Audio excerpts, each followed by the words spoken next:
What's up mga katardons, magandang araw po sa ating lahat. Ayan, so punta kami ng airport dahil magbabakasyon siya. Iwan na ako dito, nag-iisa. Uwisa ng probinsya mga katardons. So ngayon, ready na. Ito lang yung dala niya, gamit. Ito malita. Uncarry. Kasi pinadala na nung nakaraan yung mga paninda niya na binibili dito. Magtitinda siya rin doon ng mga mga pinamili niya dito. Alas 12:20 yung flight niya. So, ngayon oras tayo. And na 9 o'clock na. So, patid ko na sa airport. Ingat ka doon, ha? Iwanan kita. Okay, sige. So, ako na lang mag-isa. Ano makikita niyo sa vlog mga katardos. So, yeah. So, kami alis na. Let's go.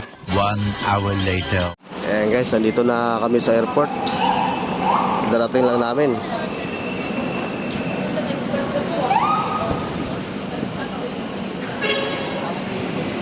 Doon daw, oh. Yan, diretso-diretso lang dyan.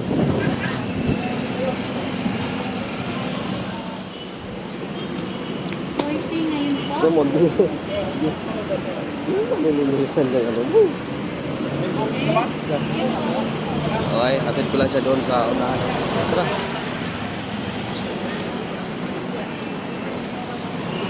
Ayan guys, iwan na tayo dito sa Manila. Ayaw naman mag-isa ngayon dito.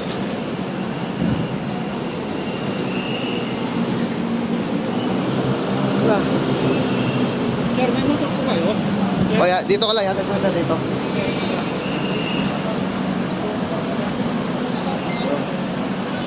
Sige na, bawal na daw eh. Kaya daw aalis na yung motor eh.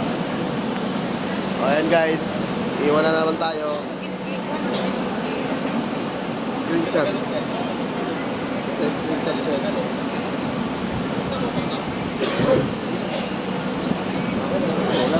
Wala akong kiss. Ano ba yun? Kiss ko na. Ingat ka doon na. Pagpalit na tukuan na. Kaon. Babay ka ba? Babay ka lang. Babay ba? Okay. Sige. Kasi bawal na tayo pumunta ron.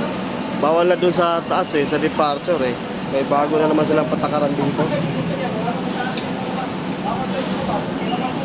Dito na. Ayan o. Dito na yung mga motor lahat. Kaya dito lang tayo bumaba. Okay.